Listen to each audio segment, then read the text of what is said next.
Hola Menorca, ja han passat els 2 primers mesos de l'any i Déu-n'hi-do quin recull de precipitacions que s'han fet des d'alguns sectors apassionats per la meteorologia per internet. Han fet un recull de les precipitacions que duim aquests mesos a punts de les Illes Balears, i perquè us fagueu una idea, per exemple a Menorca entre gener i febrer, de moment, és a dir, aquest 2022, duim replegats 21 litres a Mo o 25 a Ciutadella, és dels punts on més ha plogut, perquè, per exemple, si m'ho anem a Silla d'Eivissa, hi ha municipis que han replegat entre 5 litres i uns altres que arriben a 25, i Mallorca més o menys el mateix. És a dir que Déu-n'hi-do quin inici d'any més sec, i ara veurem si el que pronosticarem serà un canvi de tendència. De moment sembla que sí, que l'anticicló es retira, i avui dimecres mateix, l'Institut Nacional de Meteorologia preveu que aquesta nit de dimecres i demà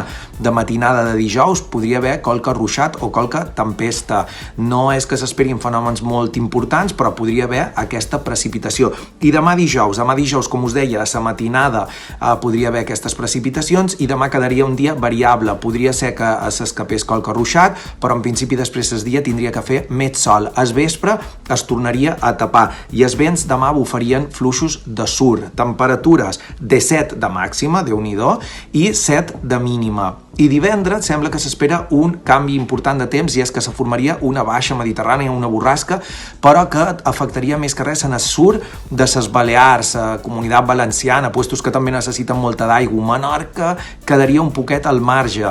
Però així tot, l'Institut Nacional de Meteorologia indica per divendres la possibilitat d'un dia tapat, amb ruixats, qualque estona de sol, i vents que de sur anaran girant durant el dia a nord, i els vespres ja podrien ser forts de nord. Temperatures 16 de màxima i 5 de mínima, i aquesta borrasca quedaria un poc a prop i després mos deixaria un temps inestable. Ja us dic, sembla que Eivissa i Formentera, sud de Mallorca, s'endurien les precipitacions més importants, però bueno, anem a veure divendres com se posiciona tot això, i si tenim la sort de sumar més litres en aquests raquítics apenas 20 i pico litres que duim aquest 2022. De moment, moltes gràcies i que acabeu de passar bona setmana.